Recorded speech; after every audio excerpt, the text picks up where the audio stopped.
is coming my way. Wherever I go, hard luck is there to stay. Good luck never stays a day. Bad luck's always coming my way.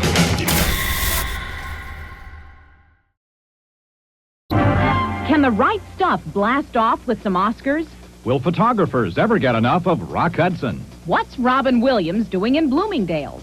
Who will be Miss Teenage USA? Should celebrities drive race cars?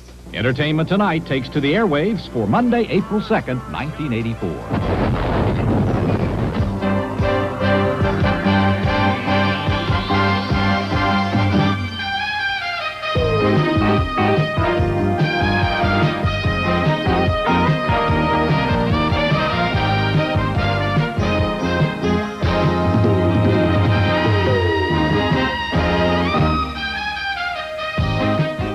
Hello, everybody. I'm Mary Hart. And I'm Ron Hendren. Soul singer Marvin Gaye, whose career spanned over 25 years, including the birth of the Motown sound to the 80s, was shot to death yesterday in Los Angeles. Dick Shoemaker reports. 69-year-old Marvin Gaye Sr. was taken to police headquarters in downtown Los Angeles last night after being booked on suspicion of murder in the death of his son. Marvin Gaye was visiting his parents' home here in Los Angeles. There was a family argument. The singer was shot in the chest. A little while later, Marvin Gaye died. Marvin Gaye Sr. armed himself with a handgun and fired several shots, wounding Marvin Gaye Jr. Marvin Gaye Jr. was taken to California Hospital, where he was pronounced dead from gunshot wounds at 1 o'clock this afternoon. What can I say? It is a tragedy. I love Marvin, and I'm very sorry what happened. Family and friends were shocked and wept openly in the wake of the killing, and a crowd gathered in front of the Gaye home. Police say the singer and his father started arguing over insurance matters Saturday night, resuming the argument Sunday. Marvin Gaye Sr. is expected to be arraigned sometime this week. Look at this place. Look how beautiful this house is. And believe it or not, it has a very, very dark tale to tell, especially with history of music. This is where Marvin Gaye, the musician, lived and, believe it or not, was murdered. I'm here today with my friend Scott. Oh, how you doing? hi, Spooky, Michael. spooky. Didn't see you there. From Hey, Scott on what's Tape. up? How you doing, you? man? It's a pleasure meeting you here. Oh, well, this is where I come to do my thinking and my journaling. Right here. This is where I do it. So you're Scott from Scott on Tape YouTube channel. That's right. Miraculously, somehow we just ran into each other outside of Marvin Gaye's house. Yep. This is the place.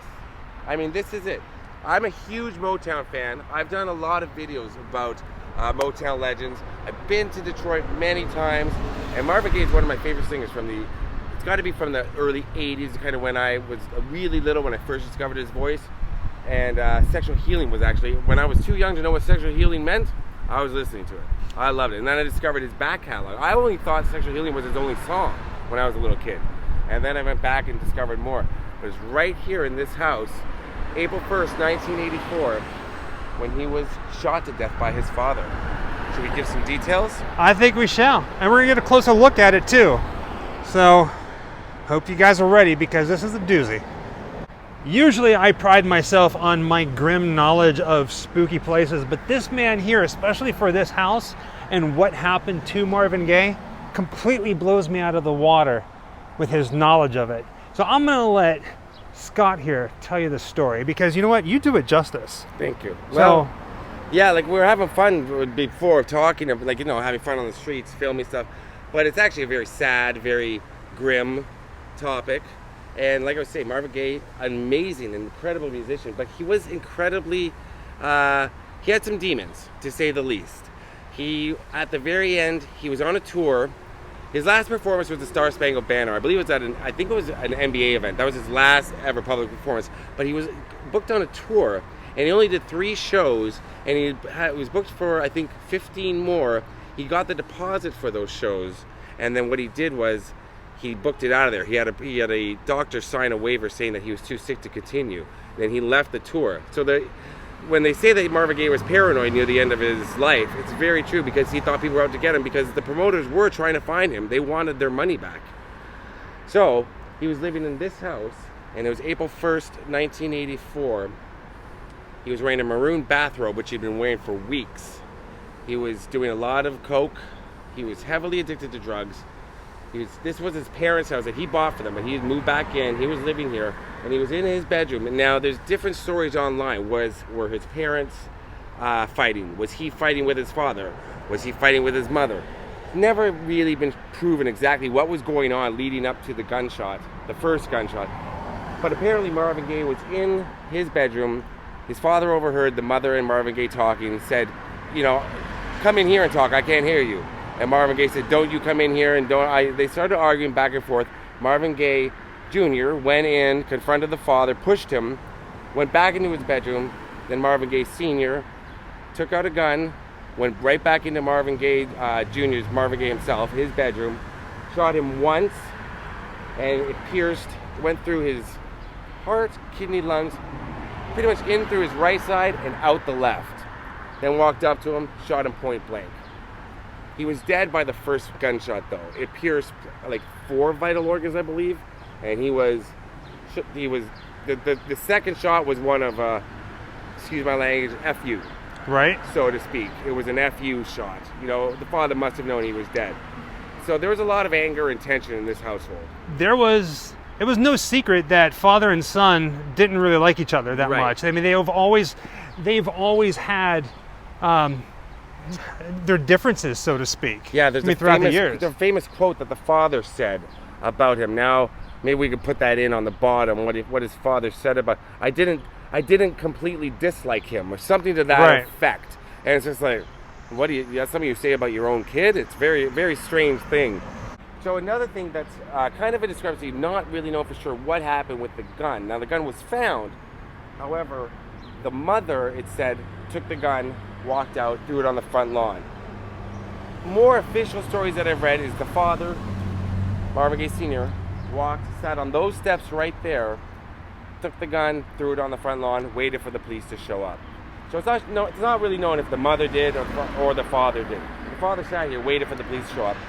Police came, paramedics, tried to revive Marvin. He was dead when he left the house, but they still took him to, I believe it was California Medical Center, California Hospital it's called. It's not too far from here, where he was officially pronounced dead, but he was dead before he left that bedroom.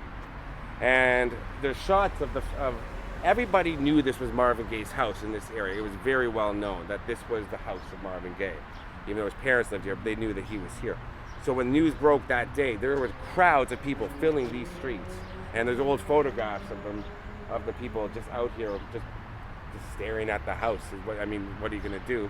That's what you do. You kind of, a lot of looky-loos and wondering what's going on. Well, they got the news.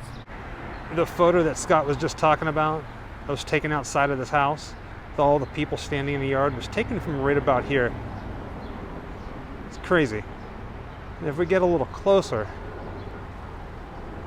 I'm gonna raise the camera up.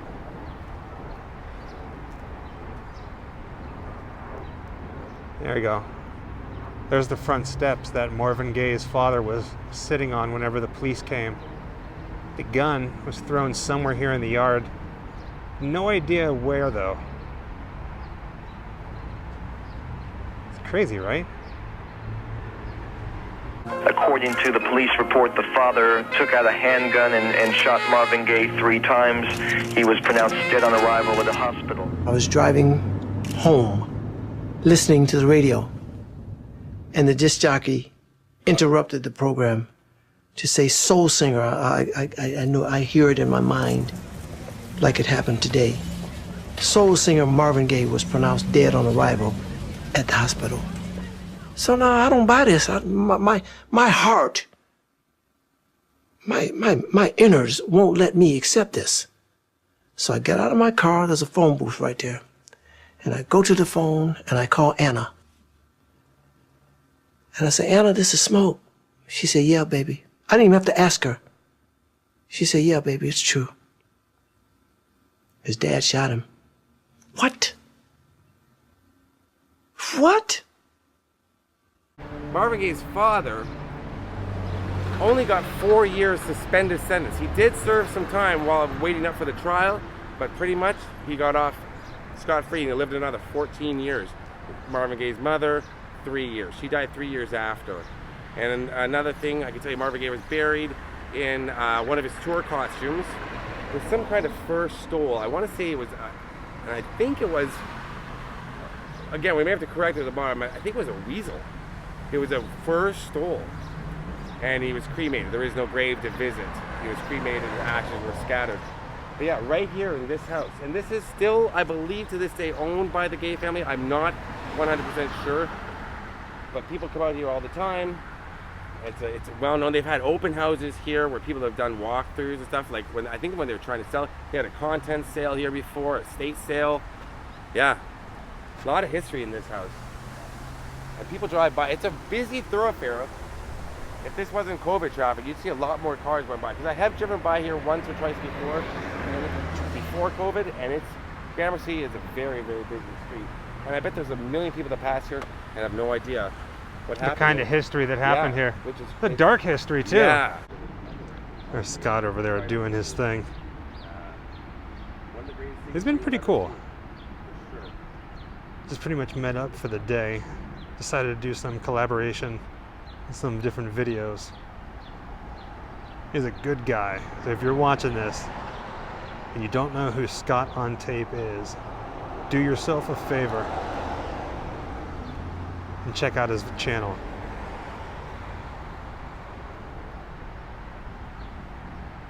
Man, such a beautiful house.